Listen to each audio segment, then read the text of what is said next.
so grateful that it's always been true that threats, in that he was the first to put American troops for the first time in history in Poland to stop war criminal Putin. He sent Javelin missiles to the people of Ukraine to stop war criminal Putin's tanks, and to stop the funding of war criminal Putin, he stopped Nord Stream 2, which was so significant as we have a president who understands peace through strength. War criminal Vladimir Putin is driven by an imperial ambition and a desire to recreate the failed Soviet empire. Our Eastern flank allies know better than anyone deterrence is the first and best line of defense against an enemy with an insatiable appetite for invasion. Airspace and maritime violations are only part of his effort to probe NATO defenses, test our unity, and undermine the institutions he despises.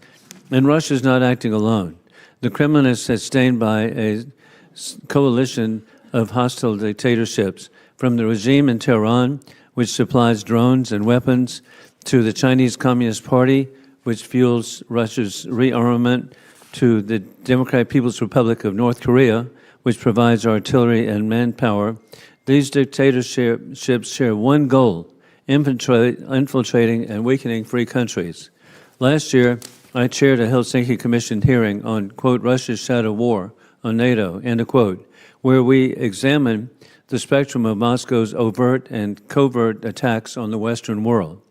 These tactics have only grown more brazen and more coordinated and more insulting and more mocking, especially along the eastern flank.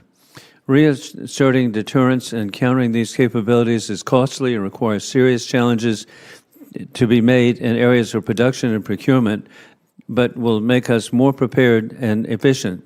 The bottom line, free countries and the free world cannot wait until a full-scale invasion is at its borders. Last month, Ranking Member Steve Cohen and I introduced the Eastern Flank Strategic Partnership Act in the House. The companion is the bipartisan bill led by Chairman Roger Wicker and Senator Jeanne Shaheen. The legislation ensures the United States treats the Eastern Flank as a priority theater and that allies investing in their own defense receive the support they need. We want to make it unmistakably clear. America stands with the dynamic frontline partners. Their security is American security. The people of Estonia and all of Central and Eastern Europe know the price of freedom, and they understand the stakes. Putin's imperialist agenda does not stop at Ukraine. By occupying Transnistria of Moldova, by occupying, invading Georgia, and then rigging elections in the Republic of Georgia. And neither can our resolve. The sick symbiotic relationship between war criminal Putin, the Chinese Communist Party, and the murderous dictatorship of North Korea, and the regime in Tehran require deterrence in American and European theater to prevent aggression in the Indo-Pacific, as a warning to the Chinese Communist Party that there is resolve. There is broad bipartisan support to continue programs like the Baltic Security Initiative, which supplement the significant financial contributions made by Baltic allies. This initiative puts money back into American defense companies and is a great return on investment. These are model allies, are the foundation of the defense of American families and against U.S. adversaries. Thank you to the witnesses, and I look forward to your insight. I yield back. Thank you very much, Congressman and Chairman Wilson, for your very fine statement. At this point, we will hear testimony from our three distinguished witnesses. And we'll begin, of course, with the Minister of Foreign Affairs of the Republic of Estonia, Margus Tsahkna. Sir, did I say your name somewhere near correctly? Thank you, Chairman. You said it more correctly than normally in Estonia, so thank you for that. Well, you are recognized, and we appreciate you coming and sharing your knowledge with us. Mr. Chairman, distinguished commissioners, members of Congress, first of all, thank you for the opportunity to testify before you today. Let me begin by expressing my gratitude to you, to the entire U.S. Congress, and to the American people for your steadfast and long-standing political and military support to Estonia. The United States never recognized the Soviet annexation of the Baltic states of Estonia, Latvia, and Lithuania after the Second World War. And you have been there with us every step of the way since 1991. Your unwavering support of us informs our unwavering support of Ukraine. Russia's full-scale war against Ukraine is about to enter its fourth year. President Putin's maximalist objectives have not changed. To conquer Ukraine, to dominate its near abroad, to divide the West, and to push the US out of Europe. Russia's attempts to weaken the West follow this old Soviet playbook, fostering division and fear. Russia remains convinced that it can outlast both Ukraine and the West. But President Putin has miscalculated. Ukraine has not fallen, the West has not crumbled, and our unity endures. Commissioners, Russia's war is not just about Ukraine. It is a threat to and an attack on the entire transatlantic security architecture. Estonia, like many other NATO allies, has witnessed Russia ramping up its shadow war against the West over the last couple of years. I would like to bring a couple of examples. First, on September 19th of this year, 3 Russian MiG-31 fighter jets armed with air-to-air missiles violated Estonian and NATO airspace. The aircraft remained in our airspace for 12 minutes, flew a depth of 6 miles and across a distance of 60 miles, and were as close as 10 miles from the Estonian capital of Tallinn. 10 miles is the distance from this meeting room to Tyson's Corner in Virginia. The incursion in September was the 4th violation of our airspace this year alone, and 83rd violation since 2003. Yes, 83rd violation since 2003. Second, in August, we expelled the first secretary from the Russian embassy in Estonia for deliberately undermining our constitutional order and for sanctions violations. Third, we have seen Russian naval ships and Russian fighter aircraft escorting its shadow fleet vessels in the Baltic Sea. A very concrete incident took place on May 13, when again Russia's fighter jet violated Estonian airspace, escorting the shadow fleet vessel. Fourth, in the late 2023, Russian intelligence executed a sabotage operation in Estonia that targeted individuals and private and public property. Fifth, starting in the late 2023, Russia started sending waves of migrants to Estonia and Finnish borders, and we stopped them. Sixth, in April 2024, Russian GPS jamming of civilian air traffic forced the Finnish airline Finnair to suspend flights between the Finnish capital of Helsinki and the Estonian city of Tartu. Seventh, in May 2024, the Russian border guard unilaterally removed from the Narva River the buoys that demarcate the border between Estonian and Russian. And I know that several of you esteemed commissioners have seen the Narva River firsthand. None of these acts occurred in isolation, and similar incidents have occurred across Europe, unfortunately. Dear commissioners, the Russian threat is real, and Russian aggression knows no border or limits. We expect Russia's hybrid campaign to increase and intensify. Russia's goal is to divide the West socially and politically, and to disrupt our willingness and ability to support Ukraine. Our response must be clear. Every Russian provocation will mean a NATO more united, a West more resolute, and Ukraine more tightly interlinked with the Euro-Atlantic family. While conquering Ukraine remains Russia's top priority, Russia is successfully conducting the massive reform of its armed forces. Despite all the Russian casualties in Ukraine, the size of the Russian military is growing. One consequence of this reform will be more Russian personnel and more Russian military assets deployed to Baltic and Finnish borders. In 2016, there were some 125,000 Russian troops as close as 25 miles from the Estonian border. Our population is 1.3 million people. For scale, imagine having some 35 million hostile troops 25 miles into Canada or Mexico. Our intelligence suggests that within the next 2 to 3 years or less, Russia will return to Baltic borders with even more troops and military equipment that they had before full-scale invasion to Ukraine. Russia has also already demonstrated the ability to rapidly generate a large combat-ready forces. But NATO is not standing idly by. Baltic skies are protected by a NATO air policing mission. NATO launched the Eastern Sentry and Baltic Sentry operations to better protect NATO's eastern flank.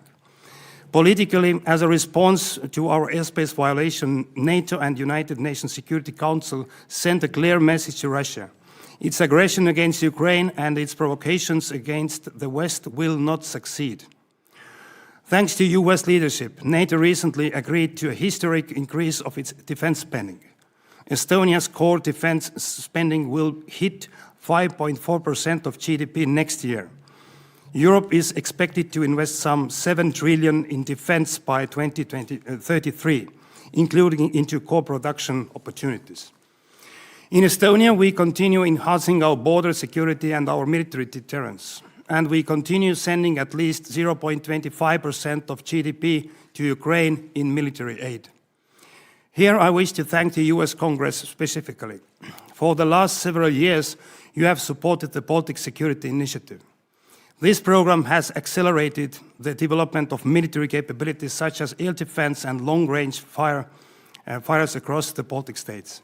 In 2025, for every dollar in security assistance from US, we put $21 into our defense budget, and most of it's going back to US economy. The presence of US troops on NATO's eastern front is likewise invaluable. Estonia is honored to provide your troops top-of-the-class military housing and unique training opportunities. All this makes NATO's deterrence credible. A stronger Europe is a stronger NATO, a stronger America.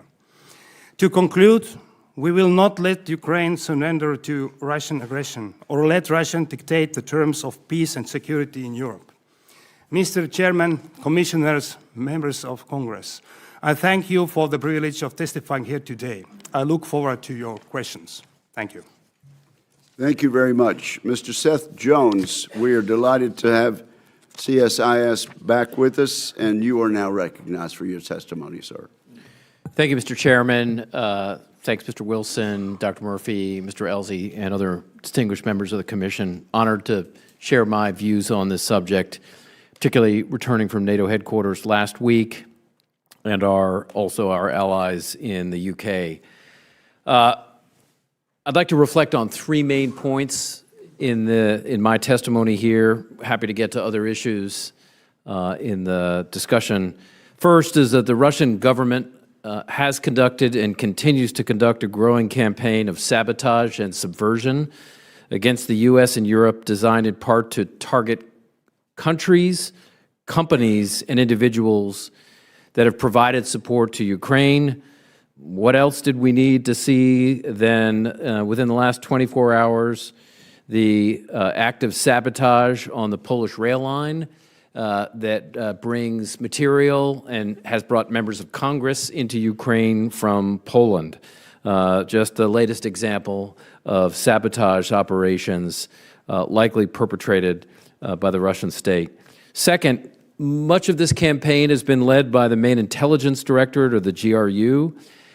These attacks generally across Europe, but we've also seen the targeting of U.S. bases, collection, generally been an intelligence collection. They've included bombings, some of which I'll go into detail on, drone incursions, sabotage against undersea cables and pipelines, electronic attack, cyber operations, as well as other incidents in intelligence collection against U.S. bases in Europe. And then third, a subject that I hope we get into in some more detail is I do think the U.S. and Europe need to develop a more effective strategy that includes both defensive but also offensive measures to strengthen deterrence on NATO's eastern flank, including with our Estonian allies, but also to raise the costs on Moscow of its continuing aggression, which is a component of what it is doing in its full-scale invasion of Ukraine and its nuclear saber-rattling. So actually we see a Russian campaign that goes from irregular or sabotage operations through to conventional full-scale invasion and nuclear saber rattling across the conflict continuum. My government time has been in U.S. special operations, but it has been much more than those kinds of acts. I think what's interesting is not that the Russians and the Soviets before them have been involved in these activities. Much of that during the Cold War we referred to, and the Soviets referred to, as active measures. But what is new is the full-scale invasion of Ukraine, but also the sheer number of activity. The minister remarked about several of them. According to our data set of Russian activity, between 2022 and 2023, the number of Russian sabotage and subversive acts in Europe quadrupled during that one-year time period, and then tripled again between 2023 and 2024. Those Russian activities, some of which we assessed were Russian government, some of them were leveraging partner forces, including elements of Russian criminal organizations or other actors in Europe, included things like explosives against companies that were housing or building material sent to Ukraine, the use of blunt instruments against undersea fiber optic cables, including as part of the Shadow Fleet, and then a range of other activities, including targeting transportation links with both cyber, but as we've seen recently, also kinetic activity, bombings against key rail links. There are a range of reasons we assess the Russians are likely to do it, have been doing this. But let me just briefly note that I think there are a number of measures that there have been some helpful steps, but I would just add a few things to consider. One is I think we have to be very careful about a decrease in the U.S. conventional footprint in Europe now. We've advocated in research of U.S. force posture. We call a 4+2 force posture with 4 brigade combat teams in Europe. I think it is important to send a message to the Russians, particularly with U.S. Army capabilities, that we are serious, and those would be important for deterrence. On offense, I will say just very briefly, I think the Russians are vulnerable on the economic sanctions, both primary and secondary, that are worth thinking about escalating. I think the Russians are also vulnerable on a much more targeted activity against their Shadow Fleet, of which there is intelligence about. And then finally, a need to continue providing assistance to Ukraine. For a range of these reasons, I think Russia can be deterred, but I do think the U.S. needs to play an important role. And with that, Mr. Chairman, I turn it back. Well, thank you very, very much. And we now recognize Mr. Peter Rue. And do I have that pronunciation correct? You can call me whatever you like, Senator Wicker. Peter Rao is the conventional pronunciation. Very good. Sometimes, if I get it right, 50% of the time, I feel like I'm batting 500. You're recognized, and we are thrilled to have you here. You got my name right, Mr. Chairman. All right, yes. I struggled, and I did practice all evening last night. Chairman Wicker, Co-Chairman Wilson, and distinguished members of the Commission, thank you for this opportunity. The views I express in my testimony, which I will now summarize, are my own and should not be construed as representing an official position of Hudson Institute.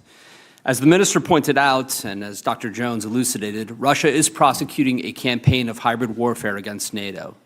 Putin has complemented this campaign with nuclear threats to gradually tilt the security environment between Russia and NATO in Moscow's favor. Russia's intention is to stress the alliance and exacerbate divisions between allies and within nations.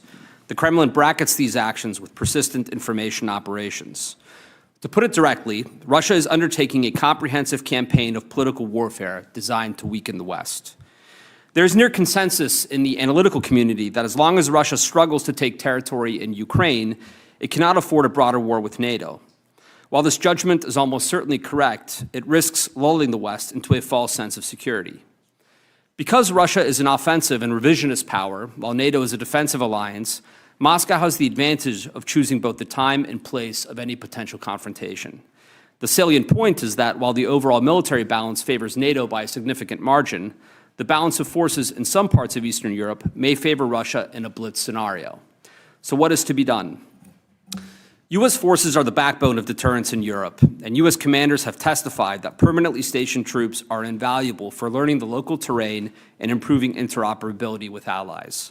And yet, until it established U.S. Land Forces 5th Corps Forward Command at Poznan, Poland in 2023, the U.S. had no permanent force presence in the new member states of NATO, in deference to the NATO-Russia Founding Act of 1997. That political agreement with Russia lost all meaning with Putin's full-scale invasion of Ukraine. To counter whatever misperceptions may arise from the recent U.S. decision to pull an infantry brigade back to Fort Campbell, U.S. planners may wish to consider turning a rotational presence into a permanent force in Eastern Europe. Given its strategic location near the port of Constanța on the Black Sea, Romania is transforming Mihail Cognițianu into one of the largest NATO bases in Europe. As a key node in Europe's security architecture, the base could serve as the ideal host for a modestly sized permanent U.S. garrison. Even so, adopting a purely defensive posture against Russia is unwise, as Seth Jones elucidated. For the Kremlin, bribing the captains of cargo ships to drag their rusty anchors across the Baltic seabed to critical cables would cost a mere pittance. The total cost to Russia of launching its recent drone salvo into Poland totaled no more than a few $100,000. As a first step, therefore, NATO's political leaders may wish to change the Kremlin's cost-benefit calculus by tasking commanders to reassess the rules of engagement for the alliance's Baltic air policing mission. Such a directive would at the very least get Moscow's attention. NATO could also tie Russian violations of Allied airspace to Russian positions abroad. Ukrainian special forces have already targeted Wagner Group operators in Africa, from Mali to Sudan. The West could make clear to Moscow that it would encourage and facilitate similar operations against Russia's Africa Corps, jeopardizing a lucrative Russian market, should the violations of Allied airspace continue. Alternatively, every violation of Allied territory by a Russian UAV could be met with the transfer of a commensurate number of cruise or ballistic missiles to Ukraine, whether it's the Swedish-German Taurus or the U.S. Army tactical missile system. Furthermore, while the U.S. and Europe cannot order Moscow to repair damaged infrastructure at the bottom of the Baltic Sea, it can make clear that it will exact a commensurate cost for Russian sabotage. Moscow still earns hundreds of millions of dollars every day in oil sales. The U.S. is eminently capable of metering its sanctions to mirror Russian actions against critical infrastructure. At the conventional level, to ensure that NATO can execute the family of plans ratified at the Vilnius summit in 2023, NATO's political leadership may wish to empower and encourage SACEUR to test the force through regular SNAP exercises, in addition to the alliance's pre-planned exercises. This would simulate high-pressure conditions and could identify shortcomings and capabilities, while training the alliance to move quickly in an emergency setting. It is far better to strain the NATO force model in peacetime than it would be in wartime.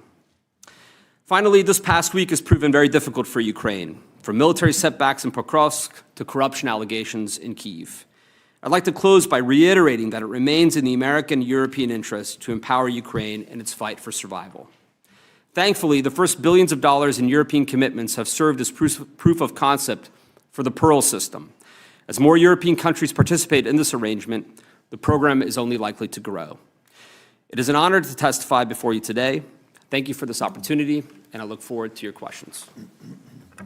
Well, thank you very much. And the fact that my phone rang gives me an opportunity to remind everyone to silence all electronic devices. Let me begin by you, Mr. Minister. How long have you been in various public offices in your country? I've been serving on the government level, the cabinet member as a Minister of Social Affairs, Minister of Defense, and now Minister of Foreign Affairs. Altogether, I can say maybe like 6 years, but I've been in the public sector as a representative as well since 2007. So it has been a pretty long time. So you know your people pretty well. Is there any sentimentality in Estonia to go back to the days of the Soviet rule? That is zero sentimentality because of our history. During the Soviet occupation, we lost every fifth of Estonian. And all these stories are still in our families. We know exactly what happened with killings, with deportations, with escaping from the country. And unfortunately, we see exactly the same things happening in 21st century by Russia in Ukraine. And you are very close to your neighbors in Latvia and Lithuania, both physically and also philosophically. Would that be correct to say? It is correct. How many, what percentage of the population in Estonia are principally Russian-speaking? We have close to 30% of Russian-speaking minority. And about the same in Latvia, would that be correct?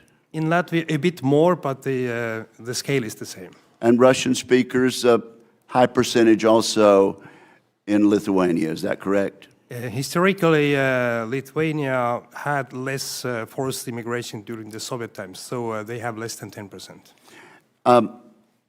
I'll ask you a leading question.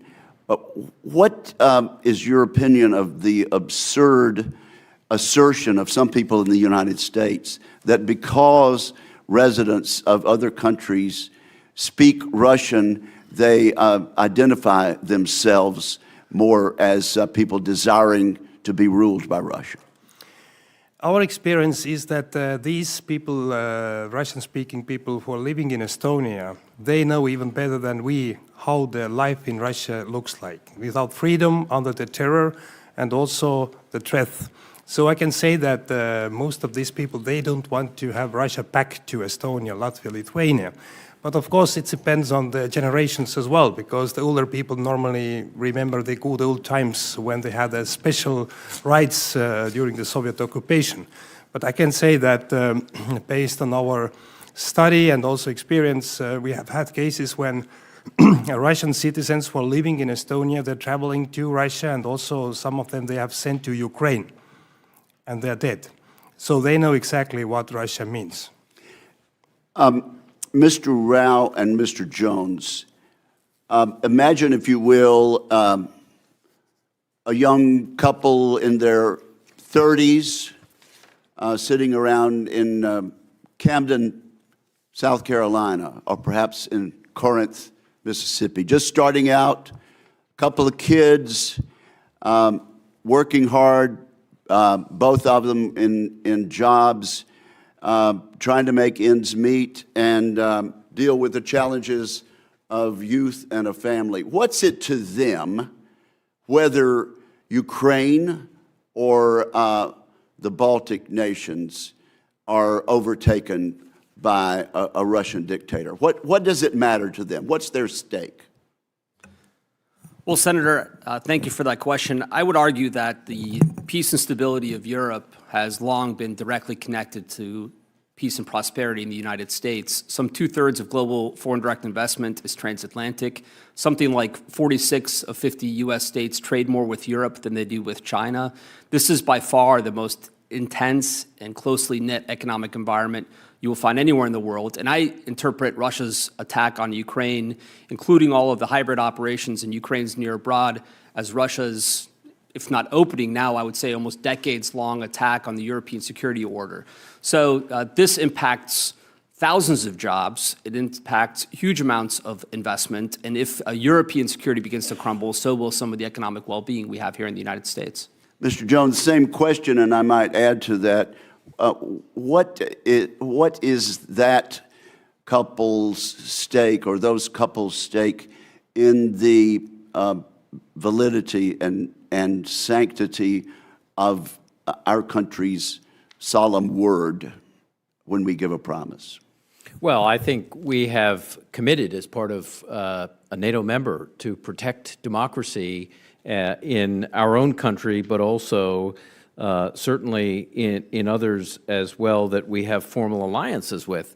You know, it was interesting, on trips to Japan, Korea, and Taiwan recently, all three of them, senior leadership of all three countries, said what happens in Ukraine and on the Eastern Front has a significant effect on our security. How do we trust the U.S. going forward if they were to abandon an allies in other places?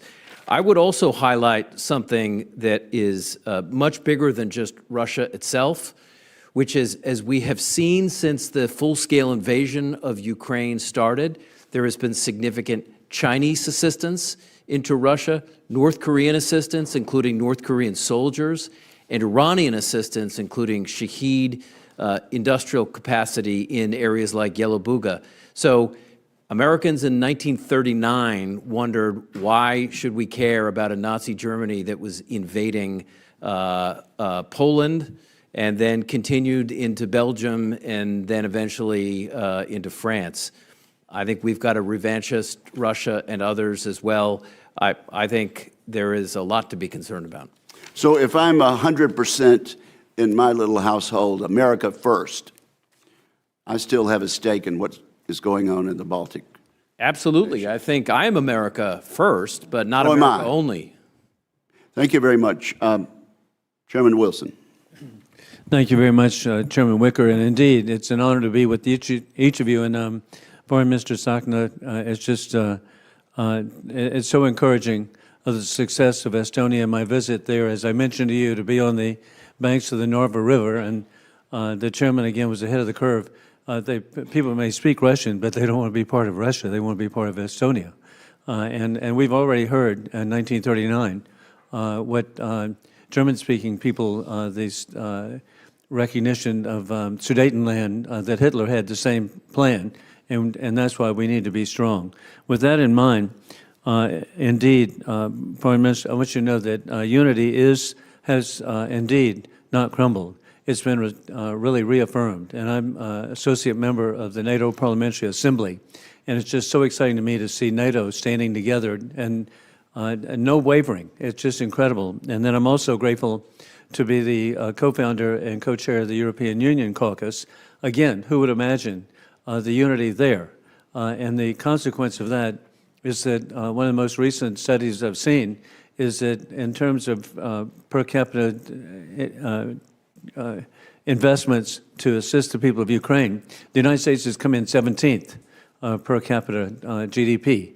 And so it's really clear indeed the excess over our providing of aid to any to our European allies, and so it's just so positive. And then I'm really grateful that indeed President Trump has recognized this in the past by putting American troops for the first time in Poland, by providing the Javelin missiles to the people of Ukraine to try to avoid this war in the first place, and then to stop Nord Stream 2, the funding of war criminal Putin. With that in mind, where we are is at what point should NATO shift to default air defense rules of engagement, including pre-delegated authority to shoot down hostile drones immediately?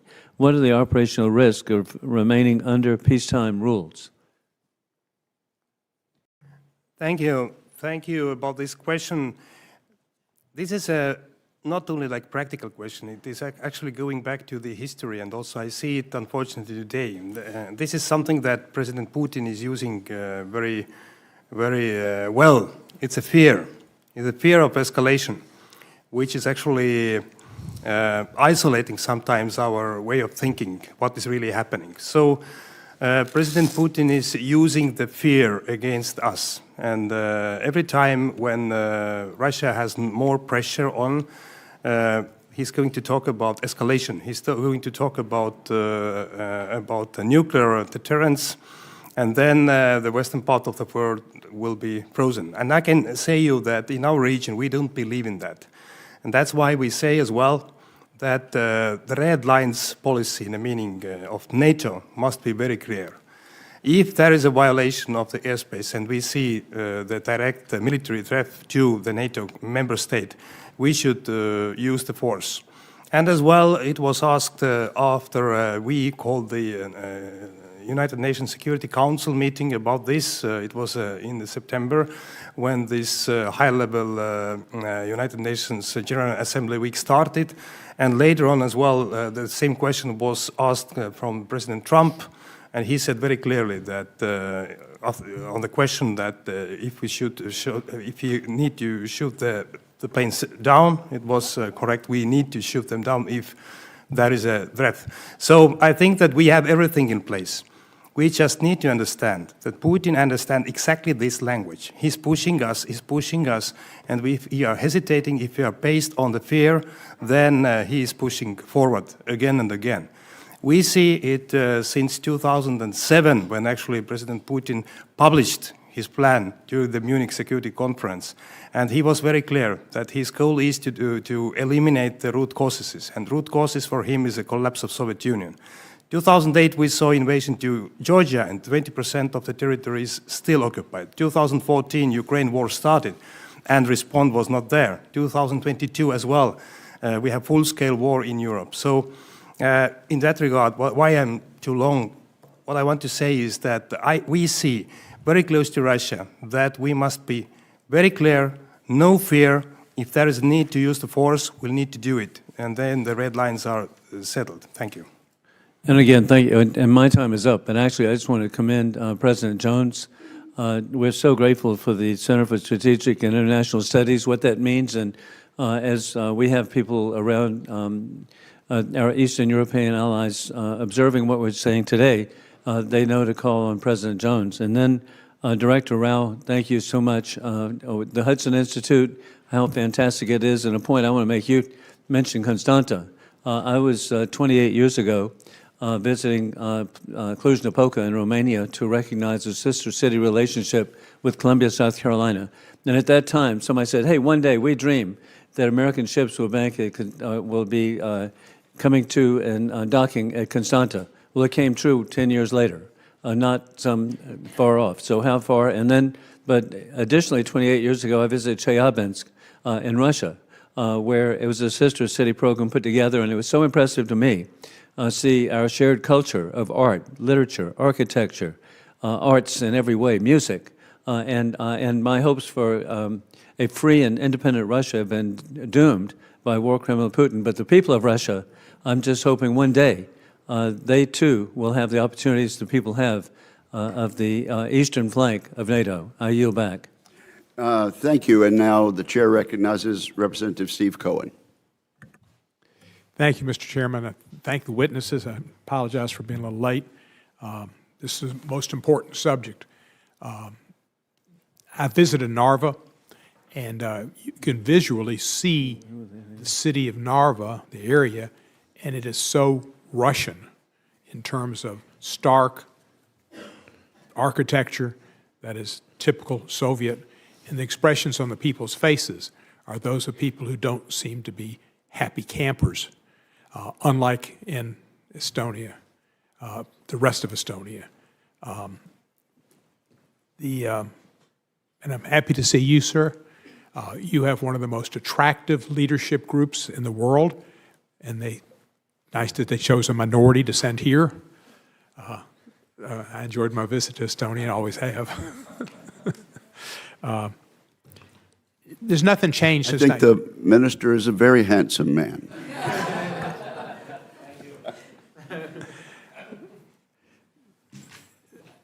I concur with the chair.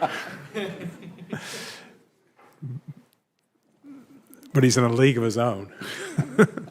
1939 and today are no different. The attitude of Putin and Stalin are no different.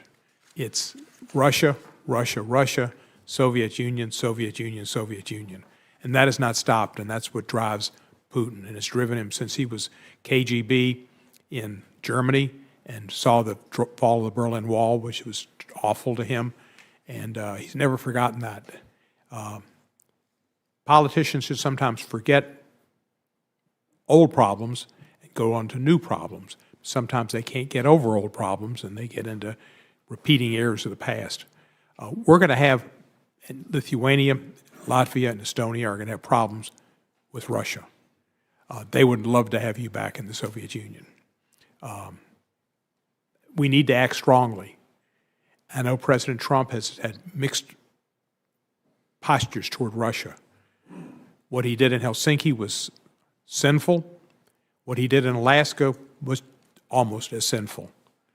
To welcome him to our country, to roll out the red carpet, to genuflect, to have our troops honor him when he just came as a charade.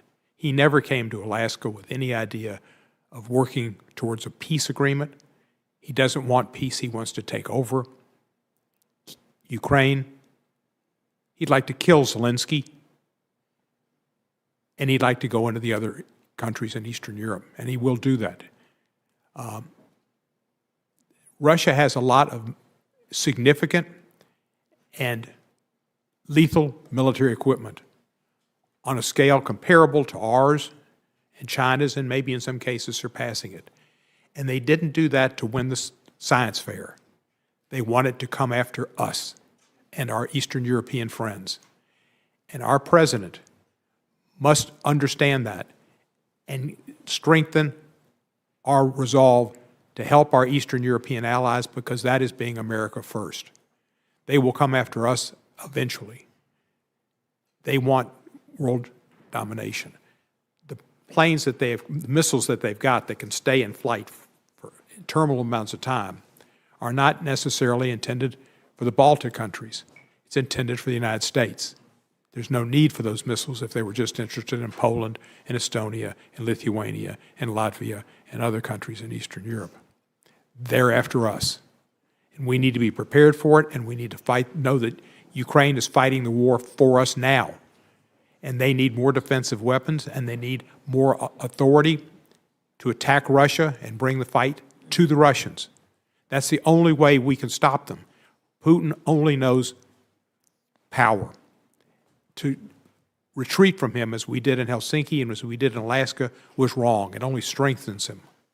So I hope that we get bolder and we understand the importance of what's happening in Ukraine and what would happen in the Baltic states if Ukraine is not successful in fending off the Russians. Thank you for your country's strength and for its desire for democracy, which all people should yearn for. I yield back the balance of my time. Thank you very much, Representative Cohen. Senator Bozeman, I'm going to give you a minute to collect your thoughts here and recognize Mr. Jake Elzey of Amarillo, Texas. Representative Elzey is a Navy veteran,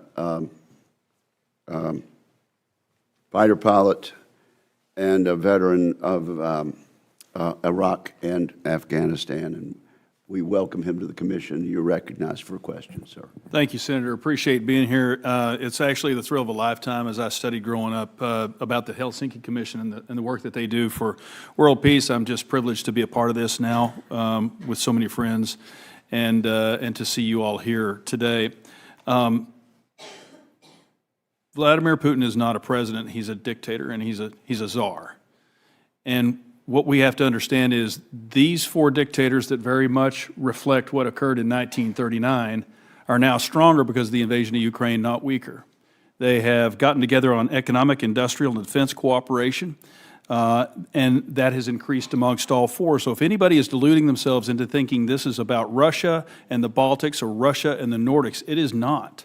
And what troubles me about some of the discussion that we have in the media, not here today, but the discussion, and I guess it's the accepted term now, is hybrid warfare. Hybrid warfare is one of those terms that really makes it antiseptic and as if there's no victims, as if there's no damage, there's no deaths, there's no destruction. We, in 1999, learned that the Chinese are using unrestricted warfare in their aims for the South China Sea and beyond. We need to call this for what this is, as it's unrestricted warfare in all the ways that they're doing it, to include killing people in foreign nations. That is an act of war. So many ways that they're doing that. So I think we should start calling it unrestricted, but I'm pleased with what I'm seeing from NATO. the responses that we've had from time to time, we have kind of tried to find our way on this. I think we need to continue to send the signal that we are going to send permanent troops into Europe to defend them, because Vladimir Putin is the orc. He's the ultimate orc. As a fan of Lord of the Rings, John 10:10 says the enemy kills, steals, and destroys. Tell me what Russia builds, what they improve. They improve nothing. They build nothing. They kill, steal, and destroy. And they're probing the Baltics and they're probing the Nordics right now to see if there's going to be a response. And up until now, there has been no cost for anything they've done. So I'm proud to say that President Trump said, shoot them down. And I'm a proponent of that myself. So, Peter, I'm going to ask you a question, put you on the spot. In 1994, we had the Budapest Memorandum, which said Russia's not going to invade and we will be there to protect Ukraine. Different president. In 1997, we had the Founding Act. Different president, different czar in Russia. Can we just count those as not being in effect anymore? First of all, Congressman, thank you for your service, and thank you for your leadership on national security issues since the moment you've entered Congress. It's been a pleasure getting to know you and watching you at work. I think the NATO-Russia Founding Act is totally obsolete, and I don't think the United States should feel bound by it at all. It's essentially been torn up by the Russians, and if one reads the language of the act, it has been totally violated by the Russian Federation. And I agree 100% that the Russians understand strength and strength alone. And to connect it to Chairman Wilson's remarks, remember in 2015 in November, the Turks shot down a Sukhoi Su-24, and ever since, the Russians have not violated Turkish airspace once. Now, we shouldn't, I think, act brazenly. These are MiG-31s that violated Estonian airspace, certified with dual-use nuclear-capable Kinzhal missiles. But nonetheless, at least looking at rules of engagement, I think, is a way to flip that cost-benefit calculus for the Russians and make them think twice about violating airspace for 10 minutes, which is a level of audacity that has to go challenged. When we talk about, thank you, when we talk about these nations, the Baltics and the Nordics, we're talking about 10 million people total, 1.3 million people in Estonia. They're not that big. So they are, as they are in Taiwan and as they are in Israel, they are surrounded by enemies that are only minutes away. So do you have the capacity right now? Do you have everything you need to defend yourself in case this incursion comes again? And through Article 4, we have now said it's time to knock one down. First of all, the Nordic Baltics economy together belongs to the G10 economies. And actually, Nordic Baltics economy is together exactly the same size as Russia. If you're adding Poland, it's 150% of Russian economy. So economically, we're very powerful. Now, if you're asking the question about military capabilities, of course, we have our own capabilities, but we are committed to NATO, and also we have agreed the NATO defense plans regionally. And they are good plans, actually. Since 2 years ago in Vilnius, we agreed the new defense plans. There are gaps we need to fulfill, and that's the reason why we're now increasing heavily the investments to defense. Of course, we have capabilities to fight back, but if we are talking about the full-scale invasion from Russia, so we need full NATO. We need as well the U.S. commitment there, and that's why the NATO unity is most important. Thank you. Senator, my time's up. It's an honor to be sitting at this table with you and these other distinguished members. Thank you. Thank you very much. And now I recognize Representative Murphy of North Carolina. In addition to being a representative, Dr. Murphy is a urologist and has been a missionary in both India and Haiti. And so we welcome you to the committee. Thank you, Mr. Chairman. I appreciate it. And as with Representative Elsie, I'm honored to be part of this august group. We sat together as a unified body, House and Senate, a few years ago before this monstrosity ever occurred. We were with the Chief of Staff, Armed Chiefs of Staff. We were with Defense Secretaries, and we sat and we looked on the wall and we saw how Ukraine was bordered by three sides by Russian troops, and we did nothing. We didn't arm Ukraine. We didn't want to, quote, poke the bear. I pray that if the same thing happens with the Baltics, we'll have the fortitude that we don't wait for an action, that we prevent the action by arming the people, by coming up and not fighting a defensive war. It's so much that inaction led to a lot of action by Putin. I pray we don't make that same mistake again. And I think a lot of the things that, sadly enough, occurred in Afghanistan have led to the debacle today, led to the loss of 1 million lives that should have never happened. So if that ever happens, God forbid, I pray that who's ever in the administration to this point, to that point, prevents that from happening. I will ask this. Is there any public campaign within Estonia now, or any of the Latvian states, that is anti-Putin? Is it all just fear of what's going to occur, or is there any anti-Putin campaign? Thank you for these remarks. First of all, I would like to commend the first part, is that we agreed in Vilnius 2 years ago the new NATO defense plans, and they were exactly based on the experience what we see now in Ukraine.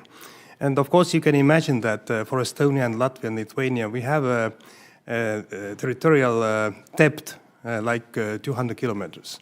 And the idea before was that, of course, if Russia will be aggressive and invade NATO and the Baltic states, then finally, of course, NATO will win the war victoriously.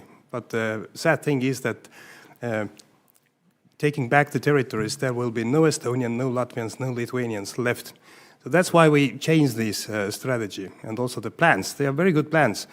But Russia must know as well, and they know, of course, that if the deterrence is not working, and I do hope that it will work, but if it's not working in the future, we will be ready from the first second to hit into the heart of Russia and take down all the targets which are supporting this kind of aggression. And this is exactly why we are now investing heavily to our defense capabilities regionally, but of course together with NATO and also with allies as US. So this is the understanding. And why I'm talking about this is that actually people of Estonia, we are not afraid of Russia. We don't fear. We have no fear. We have been living there 10,000 years, and we have planned to continue for the same long time. And we just know what may come. This is a big difference. If you know what may come, then you're not afraid. You're just preparing for that. We are very practical. So that's why we decided in the beginning of 1991, after regaining our independence, 2 things. First, we fight back this time. We didn't do it in 1940 and 39. And the second, that we never be alone again, because at this time we declared that we are a neutral, peace-loving country. But actually, Stalin and Hitler, they didn't care about that. So we didn't fight back, and we were alone. We wanted to get good relations with Moscow, with Berlin, with Paris, London, and Washington at this time. But now we made our choice. Never be alone again, and we definitely fight back. And Russia should know that, whatever it costs. And it's not based on fear. Thank you. Thank you. Mr. Rao, let me ask a question. Getting into the mind of Putin, getting into the mind of Stalin, the other despots that we've seen in the world, how do you change that man's mind? Because I would submit that while many criticize the president for trying to do what he did, he tried to give him an out. I don't know. That's not my understanding. I would just love to know, how do we give Putin an out to back out? Because he's not going to do it, seemingly not going to do it on its own. Interested in your thoughts. There was a wonderful description of Putin in the early days after the full-scale invasion, reported in I think it was the Financial Times, where a reporter asked a senior Kremlin source close to the president who the President Putin was relying on to go to war, who he was listening to, and he said he had his 2 primary advisors, Ivan the Terrible and Catherine the Great. Oh. So there is, I think, an imperial quality to President Putin, and we've seen it on display in the now famous, infamous interview he did with Tucker Carlson, where he went off on a long historical soliloquy. The reports out of the meeting in Alaska are similar, where apparently President Putin began with a lengthy historical excursion, talking about Yaroslav the Wise and other figures of Russian imperial past. And so there is sort of a grandiloquence, a sense of historical boasting that is, I think, at the core of Putin. But beyond that kind of ideological tenor, I do think he responds to basic cost-benefit analysis. And if the pain and suffering imposed on the Russian people is sufficient to threaten the political foundations of his rule, he may be forced to reconsider and come to the table. And I think both the Pearl system of weapons support, financed by the Europeans to Ukraine, and the recently announced Rosneft and Lukoil sanctions, which take effect on the 21st of this month, so just in a few days, are both the military and economic prongs of an attempt to change the Russian calculus. Because to date, the president has sought to engage President Putin and President Zelensky. He sought to act as a mediator, bending in his kind of neutrality and mediation towards the Ukrainians, but nonetheless to mediate. And since I think he's been frustrated by Russian obstruction, by Russian inflexibility, he's now trying to change the calculations of the Russians by applying some pressure. And we'll see, as President Trump put it, when President Putin, or maybe it was Lavrov, the Kremlin spokesperson, scoffed at the sanctions announcement. We'll see if he's still laughing in 6 months. Thank you. I'll yield back. Senator Bozeman can also be called Dr. Bozeman.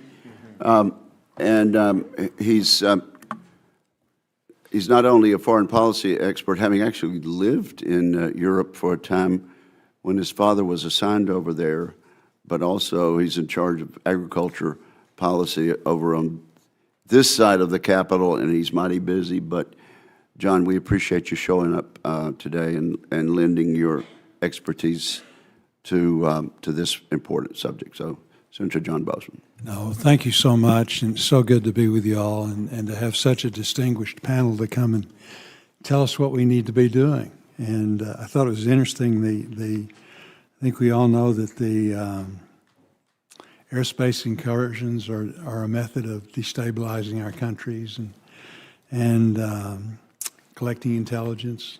List goes on and on. Congressman Ellzey suggested that we shoot them down. President Trump has. I think if you polled the panel here, you'd probably find a bunch of people that would be in that camp. But the reality is besides doing that, you've got all the other stuff that's going on, the cyber war that's taking place, the disrupting our elections, arsons, assassinations, the list goes on and on. So if you do, take out one, you've still got the others to deal with. You mentioned the sanctions. And I guess what I'm asking is what do we feel like is the best, most comprehensive way to deal with this? How do you make it such that the Russians actually feel, a response from a unified West that actually does help us hurt them? Thank you. But first of all, I would like to thank Senator Bozeman. I was 2 years ago in Arkansas, and this is a good example that we actually bought the HIMARS systems from Arkansas, and also this is a good example how the Baltic Security Initiative added as well value from Estonia is going back to U.S. industry, and now these HIMARSes are working well in Estonia already. So thank you for that cooperation. But yes, what we need to do what we need to do. It means as well what we need to increase our capabilities. We need to actually be committed to our plans. First of all, invest money and the military capabilities. But the problem is aggressor. The problem is Putin. And the only way out is the peace through strength. It means as well increasing heavily the pressure on Russia. We have put on already the 19 packages of sanctions from European Union side. The 20th is already preparing. So we are ready, very close to make decisions to use the Russian frozen assets. We're talking about more than 200 billion euros, which is frozen in Europe. And Estonia has been pushing this process already close to 3 years. And now we see the political willingness to do it in Europe. I do hope that it will happen in December. As well, the European Union has a leverage and opportunity to put tariffs on export from Russia and Belarus to Europe, mainly about energy, which doesn't need consensus. You know, probably our complexity about European Union, about sanctions, we need consensus, 27 countries. But about tariffs, we need the qualified majority, and it's proposed by European Commission. It will hit heavily. So as well, we are very much welcoming the President Trump's decisions on putting sanctions on two the largest energy companies, as well the secondary sanctions. I do hope that the Senate will and also Congress will support these sanction regime, the secondary sanctions mainly, because they are hitting these countries and governments which are dealing with Russia. So I was in a visit to China just last week. It was very interesting. Of course, probably I couldn't change the global foreign policy goals of China, but I was very clear as well. And I asked a question that China is the main enabler for Russia to wage the war. Main economical supporter, but as well we are talking about at least the dual-use technologies which has been given to Russia.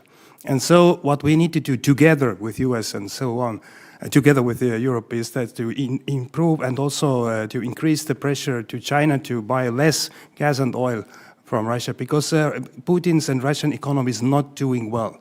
They are not doing well. As well, Russia has not had any kind of strategic breakthrough on the battlefield in Ukraine. Whatever Putin wants to tell, instead of 6 days special operation, he's waging more than 3 years of full-scale war without any strategic breakthrough.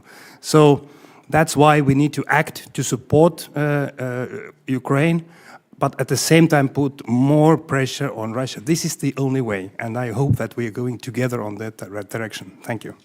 Mr. Jones?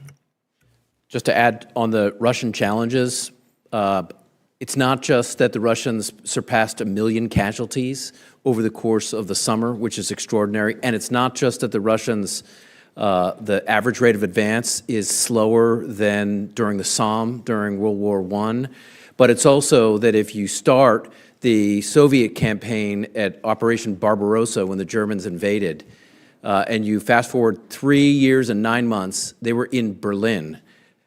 Today, if you fast forward that same amount of time from the beginning of the full-scale invasion, they're in Pokrovsk. It is a shell of the Soviet Union. I would add that the Russians are vulnerable on the economy. And I think that is an area where that we can exploit. I agree, they're grappling with inflation, labor shortages, brain drain. I think increased sanctions would be very difficult for President Putin. I also think, and I would just add one other area, is a much more targeted effort at identifying and then trying to shut down elements of the shadow fleet, including sanctions against some of the flag vessels that are illegally shipping Russian oil and gas. There are other elements of that, including listing and sanctioning insurers that are providing insurance to the shadow fleet ecosystem. So sanctions and I think a couple of other steps, including the shadow fleet, will start to put a dent in the Russian economy, which is not doing anywhere near as well as Vladimir Putin would hope, and certainly not as well as he's telling his own population. Thank you. Thank you, Mr. Further questions, Senator Bozeman? Do you want to? Sure, I'm happy to add to that. I would just say that there are, I think, symmetrical responses available to the United States and to NATO when it comes to cyber aggression. President Trump has shown in 2018 by shutting down reportedly the Internet Research Agency in St. Petersburg that we can punch back in that domain. Maybe it's time for the lights to go off in the Moscow metro for a warning, for them to get the message that they can't undertake similar attacks in the West. Maybe it's time to facilitate, encourage, support Ukrainian special operations against Russian positions in Africa if they sabotage us in Europe. Maybe it is time to dial up the sanctions in certain areas to essentially fund or pay for or force the Russians to feel the pain from their own critical infrastructure attacks in the Baltic Sea. And I would add on the economic sanctions front, while I'm not an economic determinist, I'm not a Marxist, I do think that the pain is real. On Friday, the Russian Statistical Agency reported essentially stagnant growth, 0.6% GDP growth in the third quarter over a year ago. Their inflation has decreased a little bit, still hovering around 8%. And I think on October 24th, the last rate cut was to 16.5% in the key base rate in the Russian system, which makes borrowing costs incredibly painful for Russian businesses. Inflation's a problem, economic growth is stagnant, high borrowing costs, and now there's talk, according to the Russian Finance Ministry, of a VAT increase from 20 to 22% next year, which shows that the National Wealth Fund is beginning, the liquid portion is beginning to run dry, and they have a big budget deficit that is yawning and on the horizon. So I think the Rosneft and Lukoil sanctions, which takes about half of Russian crude oil production into attack, will begin to really shape at the end of this week and beyond. And already, just to take one example where this has positive follow-on effects for the United States, The port of Burgas in Bulgaria, which processes about 140,000 barrels of crude oil per day, is now being taken in receivership by the Bulgarian government. It's a Lukoil asset.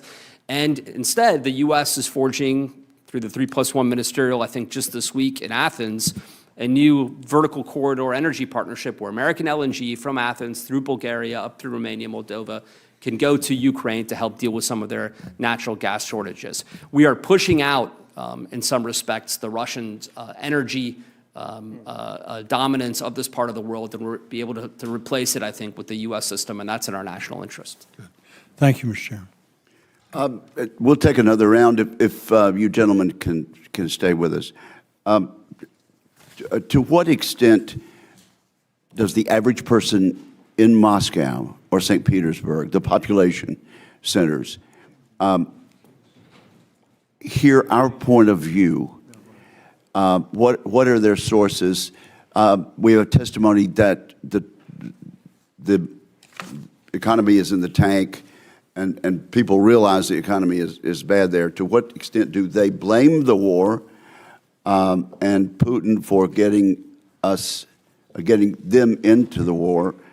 And then if anybody would also like to talk about the legislation that would sanction Russia in terms of actually being an international terrorist nation because of the abduction of children. So who would like to start first? Mr. Shachna, yes. Shachna. Shachna, yes. This is it took a couple of years in Estonia to study my language, my family name. Thank you. But we don't know in adequate ways what Russian people are thinking, because it's not even the question about the surveys, which is pretty impossible to make in Russia, in Moscow and St. Petersburg, but people are under constant terror, and they are not able to answer the questions in honest ways.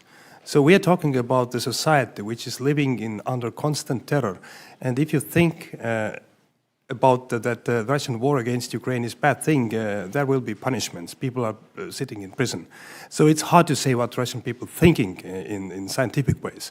But it's as a consequence of a terror regime.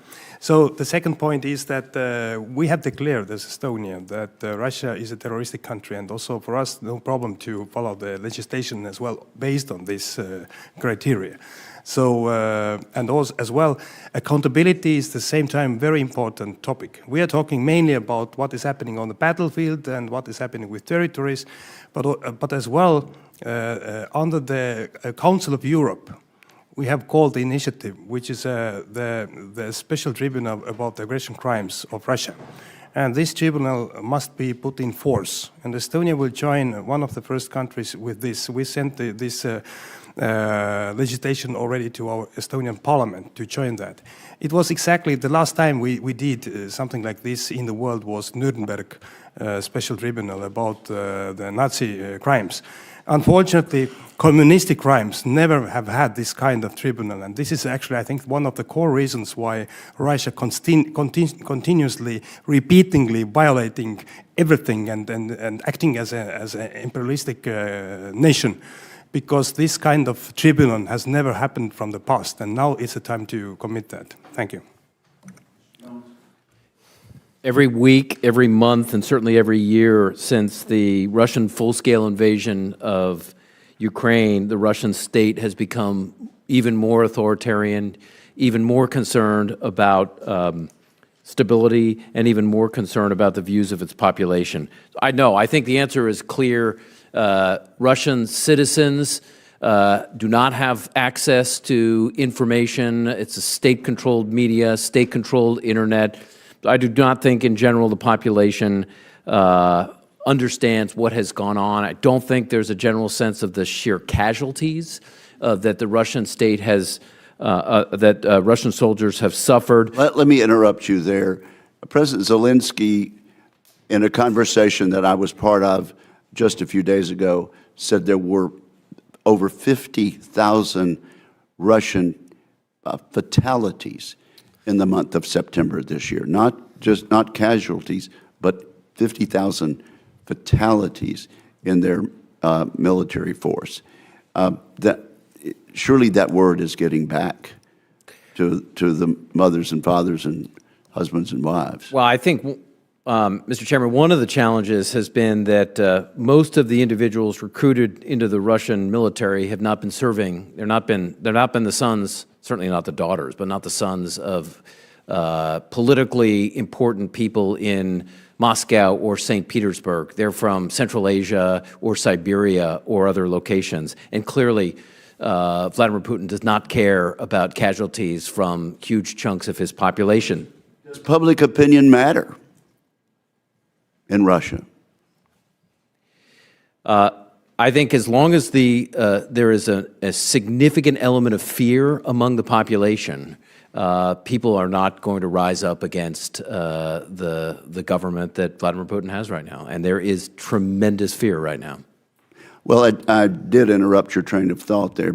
If you'd like to complete your statement, I'd be happy to do that. Just that the Russian state under Vladimir Putin, since the war, full-scale war began, it was already going in this direction anyway. It's become increasingly repressive. So his population is not getting accurate information about the state of the war. They continue to blame NATO for A, how it started, and B, NATO assistance. And I think that is an interesting question about whether we have effectively penetrated Russian news media. I will just remind everyone that it was President Reagan, for example, in Poland during the Cold War that authorized an incredible program to provide assistance to Poles and support solidarity. So are we doing the same right now? Mr. Rao. I would just note that in the 2010s, President Putin built up a pretty significant domestic repression apparatus after Russians took to the streets following a questionable presidential election.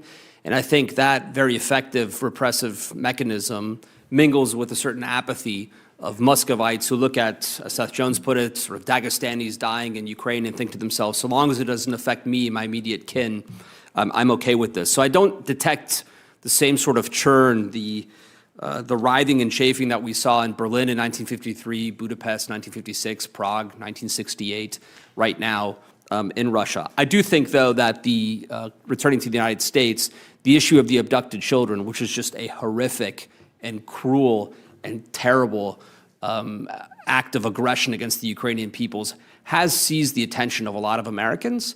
And when advocates for the Ukrainian cause tend to travel outside of the Beltway and speak about this, many Americans that are unaware of it are really gripped by it. And to connect to your opening question, Senator, about what does someone in Corinth, Mississippi, care about what happens in Ukraine, I think this really does offend the conscience of Americans, even if Ukraine is considered a place far away, not to mention that they are backed by some of the most odious dictatorships in the world, whether it be the People's Republic of China, the autarkic, essentially concentration camp that is modern-day North Korea, and then the Islamic Republic of Iran. So from the First Lady down to the average American, this is an issue that I think has gripped them, and it's an opportunity to demonstrate. It's my understanding that Pope Leo will be addressing this issue in Rome within a matter of days. That wouldn't surprise me, Senator, if I could just add one more point. I think the threat to Putin comes not from sort of the cosmopolitan artist class of St. Petersburg, but really from his hardened fascist right flank, which will argue you were correct to go to war, Mr. President, but you've been weak in how you've executed it, because it has been such a bungling effort for the Russian armed forces. So to the extent that there is opposition, we see some of it in these social media telegram channels where there's been criticism of the leadership. To what extent do we need to be worried about what is happening in Pokrovsk? I think the situation in Pokrovsk is difficult, if not dire. I think it's very important that the Ukrainians learn the lessons of Bakhmut and Avdiivka and ensure that their personnel is able to leave pockets that seem to be, according to the public reporting and open source intelligence, closing. But I would note that Pokrovsk is not the final gate protecting Ukraine proper. There are other very important fortified cities as part of this fortress belt that Ukraine's established in Donetsk. And so it is one very important battle. I think it matters as much at the political, sort of symbolic level as it does at the actual military tactical level. And for that reason, it's garnered a lot of attention, but I wouldn't say it's determinative. Mr. Wilson. Thank you very much, Mr. Chairman. And indeed, thank all of you for being here today. And indeed, Foreign Minister, I think you're so correct and to hear the resolve of the people of Estonia to resist whatever may occur. And it is ironic that we're here with the Helsinki Commission, okay? We can think back to the Finnish population, the bravery of the Winter War of 1939. A tiny little former Russian province comes back and defeats and resists the Soviet Union successfully. And then as we were talking about resolve of NATO, I can't believe I forgot to point out the ultimate resolve, and that is now Finland is a member of NATO. Now Sweden is a member of NATO. Who would ever imagine 200 years of neutrality? But I think they were inspired too by the Baltic Republic. So working together, I'm just so encouraged of what can be done. But putting that together too, what more can we do to advance the capabilities of our Baltic allies in terms of technology such as drone technology and counter-drone technology? Thank you. Really, the Winter War you mentioned that Finnish people fought. Actually, this is something we as Estonians we are following, and also this is our mistake that our democracy didn't work so well in 1939, but it worked better in Finland because Finnish people had an opportunity to decide, and then they started to fight back. Estonians, I think, were ready. We were ready at the time, but finally there was an agreement, and then it was too late. But also we fought our freedom in 1918 to 20, and we were actually victorious against the Soviet Russia at this time. But what we can do, of course, the understanding that we are doing our part, but U.S. Presence militarily in our region is very important, and this decision has been made right now that U.S. troops will remain in the Baltic states and Poland. Any messages that the U.S. is withdrawing troops from Europe is a bad thing, because Russia definitely will use it. I'm not talking only about the military capabilities, but I'm talking as well the messages to our people, to European people, because Russia and Putin will definitely use that as a sign that U.S. is weak and withdrawing the troops because of them, because of Putin. And this is a very, very wrong way to go. As well, on practical level, it is very important and very grateful for the Congress support for the Baltic Security Initiative, as I mentioned before. These are practical things. But as well to understand the main principle that aggressive Russia is not a problem for Ukraine only. Aggressive Russia is a problem for all of us. And we are ready to do our part.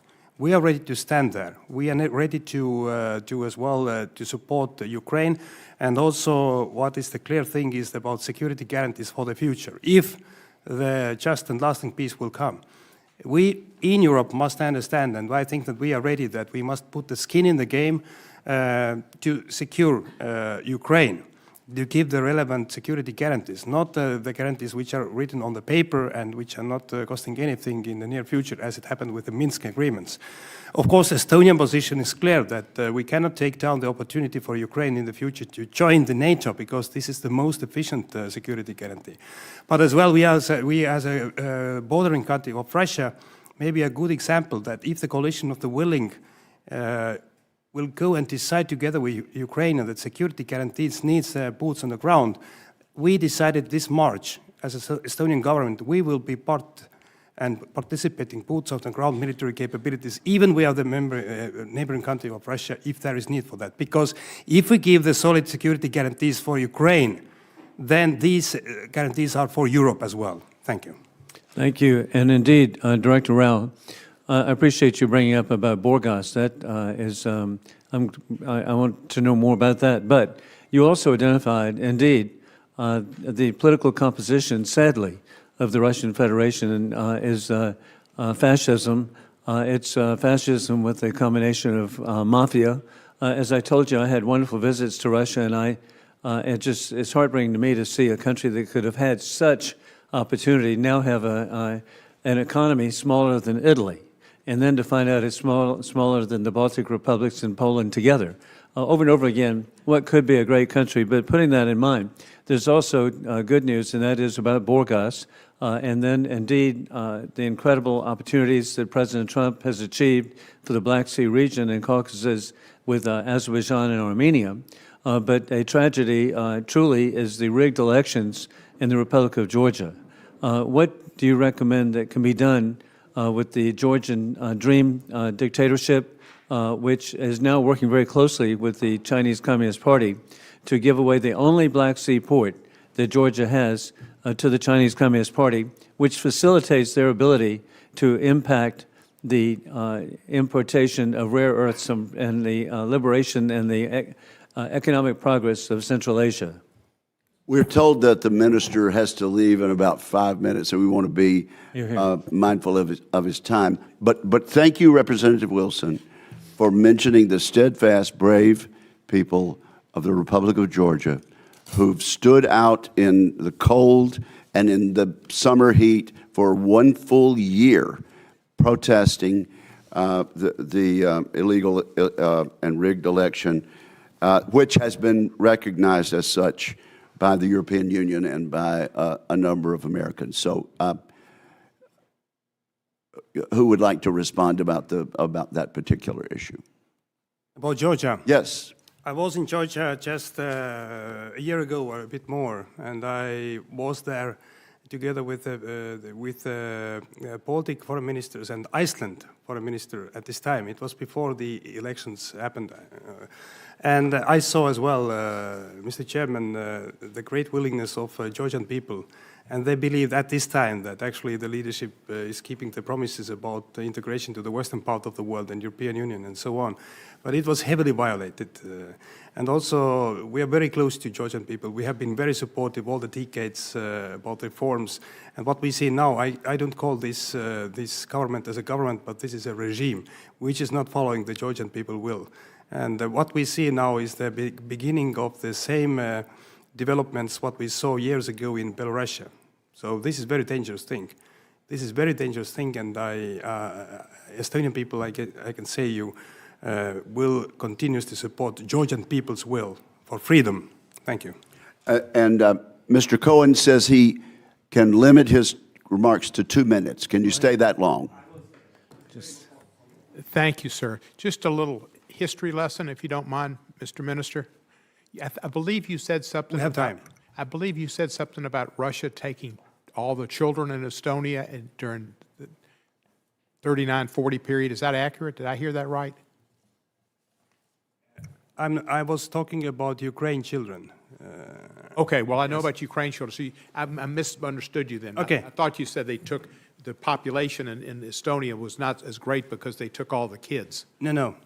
The problem was that the end of 30s, our parliament was run out of these democratic rules, and we had very good president at the time who wanted the best for the nation, but we had no democratic system as it was in Finland to respond these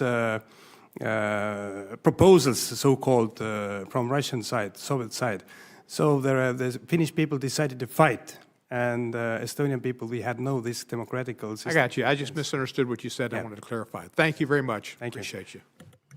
We're going to conclude the hearing. We want to very much thank our witnesses, particularly you, Mr. Minister, and the representatives also of the think tanks that we rely so much on hearing the ground truth. Also, thank you to our audience, who've been very patient and attentive and have filled this room with supporters of what you believe in, Mr. Minister. And I can assure you that the words that have been spoken today by our three witnesses will reverberate around Europe and be heard worldwide. So thank you very much. And with that, we conclude the hearing.